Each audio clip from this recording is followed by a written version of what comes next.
What's up guys, it's Ash here and welcome to a brand new video. In today's video guys, we've got some tactics for a super aggressive formation in FIFA 23, this being the 4-3-1-2, super useful if you need a goal, if you're trailing with a few minutes to go, or if you just want to go out to batter your opponent. It's team of the season, so if you guys need any coins, make sure you check out MMOXP.com, their link is down in the description, they're fast, cheap and reliable, and if you use my code Rema, you can get yourself a nice 5% discount.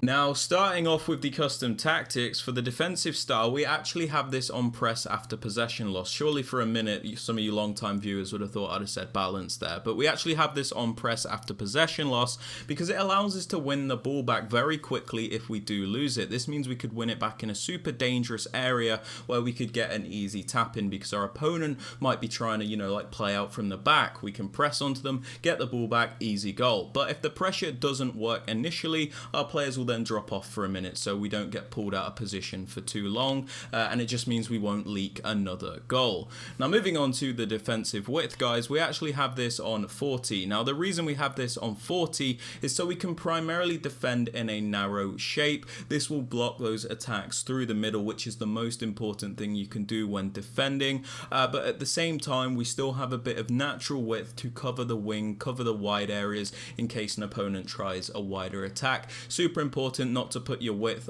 too low, otherwise yeah, you'll just get winged all the time, if that's a word. Winged, attacked down the wing, you know what I'm saying. We have this on 40 for that reason. Now, moving on to the depth, guys, I actually have this on 72. Now, the reason we have this on 72 is for the automatic offside trap. This is super useful because when you're applying pressure on your opponent, a lot of the time they'll go for that long through ball, or they'll just try and through ball it out, clear it, whatever, to try and get it up to like an attacker or something like that. But when we use the automatic offside trap, a lot of the time they'll be caught offside and then we get easy retention of the ball. I keep messing up my words. We'll get the ball back because we'll get a free kick, you know what I'm saying? But yeah, 72 depth means we're going to have a high defensive line as well. Super important, especially if you're trying to get a goal back. Do highly recommend it. Now, moving on to build-up play, guys, I actually have this on fast build-up. Now, the reason we do this is because it goes hand in hand with the depth. So if we're trying to win the ball higher up the pitch, we want to use fast build-up because then we can quickly attack the opponent. We don't want to go like super slow if we've caught our opponent out on the halfway line, for example. We want to build up quickly while his players are out of position, and fast build-up allows us to do that. Now, moving on to chance creation, guys, I have this on direct passing. This is because it's the most meta option in the game by far. Basically, your attacking players will bunch up against the defenders, so you can do like the really overpowered 1v1 isolation plays. Players, oh my god, I can't talk today. The players will also make the extra movements in the box so you can get off that extra pass to guarantee the goals. Moving on to the width, guys, we have this on 45. The reason we don't have the width super low is because we don't want it to be too narrow in attack to the point where it feels like our players are sat on top of each other. And then on the flip side, we don't want to have like a super wide width, otherwise your players are like so far apart from each other and you have to like fire bazookas just to get a simple pass off to a teammate. So we kind of just go for something in the middle on 45. As for players in box, I just have this on 7 for this formation. Quite aggressive, quite a few players. Oh my god. A few players into the box, but we don't send everyone in the box so we don't get counter-attacked and concede another one if we lose the ball. That's what I was trying to say. As for corners and free kicks, these are both on 1 because there is a set piece routine that I use which requires these to be on 1. Link to that in the top right hand corner of the screen. I'm sorry guys, this video is an absolute car crash. Moving on to the players you want to use, guys, in the 2 striker positions, I like to go for a balance between the 2. So on the left striker, I like to go for a more creative player. This is somebody that can obviously finish off those chances, but then you can also get a bit more out of them. They might actually be able to create something for the other striker.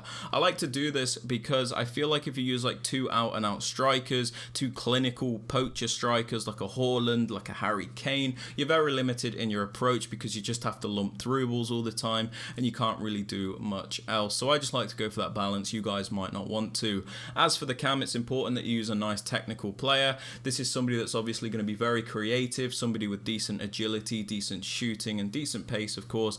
It's very important that you get a good cam, otherwise this formation will fall apart, because this player is the main playmaker. So if you're not using somebody that's creative in this position, well, there's going to be nobody to actually create for you primarily.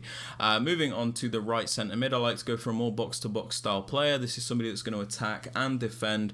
So I do suggest somebody with a high work rate, if you can get it, as you get the maximum contribution in both attack and defense. But just ensure that this player has a nice, well-rounded card so that they can do a bit of everything. Moving on to the middle centre mid, I like to go for a more defensive-minded player, a CDM, if you will. Somebody with a medium-high work rate is preferred, as you get the maximum contribution in defense and they're not too bothered about going forward. As aggressive as this formation is, it's still important to maintain at least one defensive player in the midfield, otherwise it's just way too imbalanced, and yeah, you're going to get destroyed basically. So medium high work rate player in this position, somebody with decent defensive stats. Now moving on to the left centre mid, you can use an actual attacker here. Scratch that, you can use anybody you want here, but I do suggest an actual attacker. This is because they're not actually going to have to play as a centre mid when we're defending, so you're not going to have to worry about their defensive stats. So pretty much use whoever you want there, but bearing in mind, if you don't use like a really good attacking player, you're not going to get the full benefits from the player instructions. As for the two fullbacks, I like to go for a balance between the two. So my left back is my more attacking fullback in Roberto Carlos. This is somebody that's actually going to attack for me and contribute. And then in the right back position, I got Cafu, who's kind of just going to stay back, be a little bit more defensive. So again, we have that balance in the defense. As for the centre backs and the goalkeeper, these just need to be the meta players. There's really not too much to say about them. Now moving on to the player instructions, guys. On the two strikers, we have them on stay central and mixed attack. Now we have them on stay central because it's super important that they stay in the central areas. We don't want them drifting out wide, otherwise they're not going to be where we want our strikers to be, and they're not going to be there to finish off the chances. Keep in mind this is a narrow formation as well, so it doesn't make sense for these players to be drifting off wide in particular. We also have them on mixed attack, as I feel like you get a lot more out of the players this way. When you put them on getting behind, it makes them very one-dimensional. They make the same runs all the time. It's super predictable, and you can't really switch up your attacks. When you have them on mixed attack, you just get a lot more out of these players, in my opinion.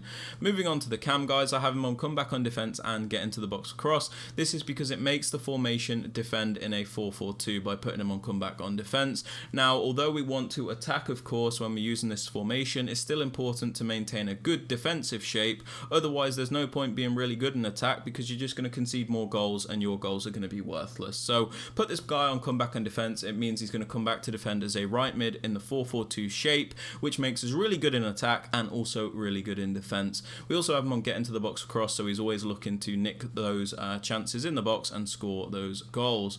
Moving on to the right centre mid, the more box-to-box style player, we have him on cover centre, and then we leave him on the default settings. We leave him on the default settings because we don't really want to restrict him. He's a box-to-box, so he has a bit of a free role in this team. And then we have him on cover centre, so he does defend as one of the centre mids in the 4-4-2 shape when we don't have the ball.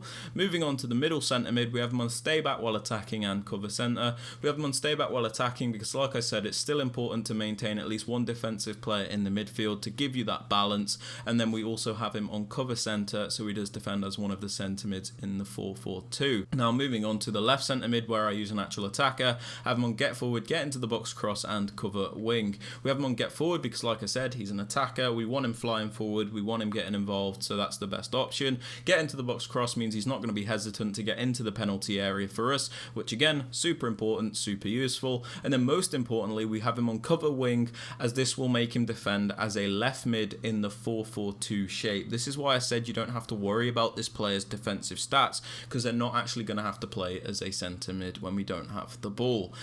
Moving on to the left back, my more attacking fullback, I have him on balanced attack and overlap. The reason I do this is because, like I said, the 4-3-1-2, a super narrow formation. Sometimes it's super useful to have a wider option when you're going forward. It does really help because you can be super predictable if you play narrow all the time. So just having that wider option allows you to sometimes retain possession and actually create a lot of chances because it can stretch your opponent. Now moving on to the right back, my more defensive fullback, I have him on stay back and overlap. This is so we always have at least 3 defenders back to maintain that balance, of course, and then we have him on the overlap run type. So when he does go forward, if I trigger a run with him, for example, he'll make the overlapping runs to add add extra width. As for the centre backs and the keeper, these are on the default settings and I do not touch them. But yeah guys, they're my custom tactics and player instructions for the 4-3-1-2. If you have enjoyed or found it useful, please be sure to drop this a thumbs up, sub to the channel if you are new so you never miss out on any videos like this one, and don't forget to turn on notifications. And with all that aside guys, I hope you have a great rest of your day, and I'll catch you all in the next one. Peace.